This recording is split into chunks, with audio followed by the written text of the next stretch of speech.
Assalamualaikum warahmatullahi wabarakatuh. Kembali lagi dengan saya, Dede Lena Suryani. Di sini saya akan membahas tentang mengenal struktur dan hierarki basis data. Yang pertama, konsep dasar basis data. Nah, apa sih itu basis data? Basis data adalah kumpulan data yang disimpan di dalam komputer secara sistematik, sehingga dapat diperiksa menggunakan suatu program komputer untuk memperoleh informasi dari basis data tersebut.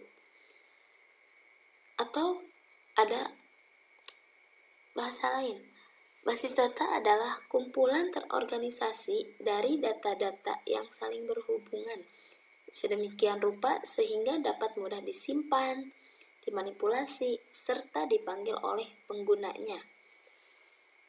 Nah, sistem basis data juga harus mempunyai beberapa elemen penting, antara lain, yang pertama, basis data sebagai inti dari sistem basis data.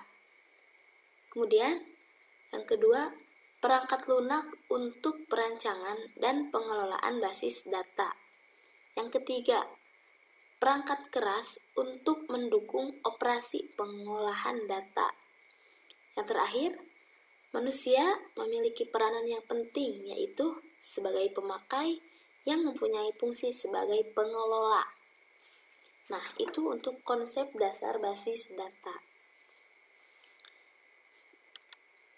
Kemudian yang kedua, komponen basis data. Apa saja sih itu komponen basis data? Yang pertama itu perangkat lunak.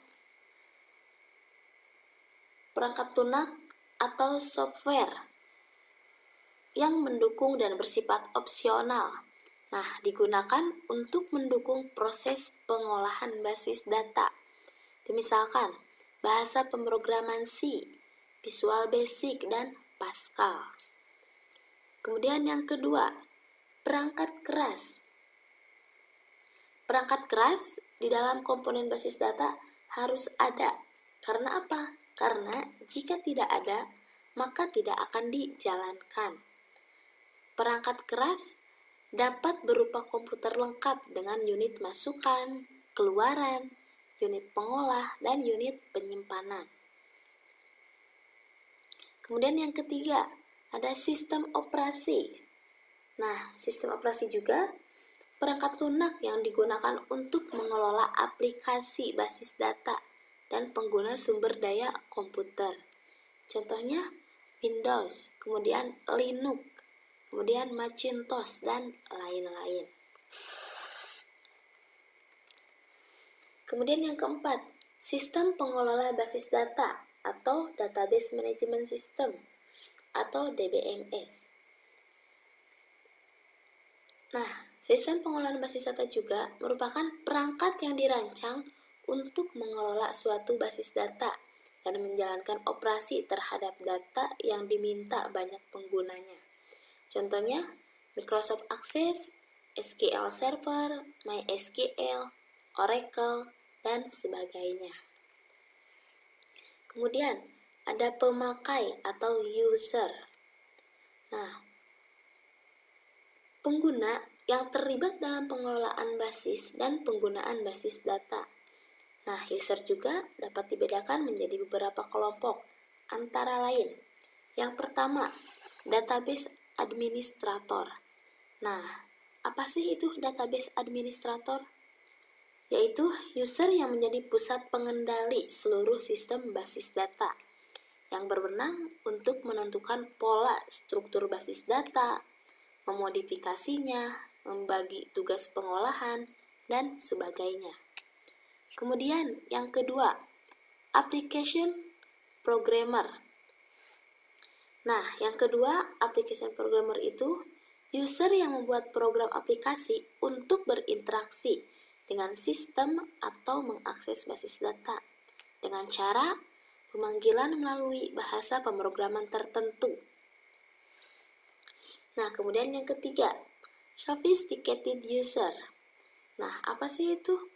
Yaitu user yang melakukan request atau permintaan untuk berinteraksi dengan sistem dalam bentuk bahasa query database, seperti menggunakan Microsoft Access, SQL, dan sebagainya. Kemudian yang keempat, specialist user. Nah, yaitu user yang menulis aplikasi basis data tidak untuk memprosesan data secara tradisional, melainkan untuk keperluan khusus seperti pengolahan citra, sistem pakar atau aplikasi artificial intelligence atau kecerdasan buatan. Nah, untuk yang terakhir ada naive user, yaitu user umum yang tidak memerlukan keahlian khusus dalam pemrograman dan cukup menjalankan aplikasi yang tersedia untuk berinteraksi dengan sistem untuk mengakses data. Nah, untuk selanjutnya ada kriteria basis data. Yang pertama, berorientasi pada data, bukan berorientasi pada program yang akan menggunakannya. Nah, itu aplikasi pengolahan basis data telah dirancang bahwa basis data disimpan sebagai sekumpulan file yang terpisah program yang mengaksesnya. Nah, data itu juga digunakan oleh pemakai yang berbeda atau beberapa program aplikasi tanpa mengubah basis data. Nah, data tersebut dapat digunakan sesuai area kerjanya. Misalkan, pada sekolah, pemakai dapat terdiri atas karyawan di bagian akademik, bagian keuangan, bagian perpustakaan, dan bagian lainnya. Kemudian, yang kedua, kriteria basis data itu, yang kedua, data dalam basis data dapat berkembang dengan mudah, baik volume dan strukturnya. Nah, itu juga, data dalam basis data mengalami perubahan dan perkembangan dari waktu ke waktu. Nah, dalam sebuah sekolah, data siswa selalu bertambah pada setiap awal tahun akademik karena penambahan siswa baru, tetapi juga mengalami pengurangan karena ada siswa yang lulus. Nah, data perolehan nilai siswa bertambah setiap akhir semester dan yang lainnya. Kemudian yang ketiga, data yang ada dapat memenuhi kebutuhan sistem baru secara mudah. Nah, itu juga dapat memenuhi ketika terjadi penambahan dan pengurangan kebutuhan sistem yang baru. Nah, data itu juga yang sudah tersimpan sebagai basis data harus dapat digunakan tanpa perlu diubah, dan data dapat ditambahkan tetap saling berhubungan. Yang keempat, data dapat digunakan dengan cara yang berbeda-beda. Nah, itu juga diakses dengan beberapa cara, antara lain menggunakan program aplikasi, menggunakan instruksi yang bersifat interaktif, menggunakan bahasa query, dan lainnya. Kemudian yang terakhir ada kerangkapan data atau data redundancy minimal. Nah, itu juga adalah permasalahan serius dalam basis data. Nah, data dalam basis data tidak perlu disimpan secara berulang. Kerangkapan data mengakibatkan permasalahan yang dapat menimbulkan kesulitan pada saat melakukan pengolahan data tersebut.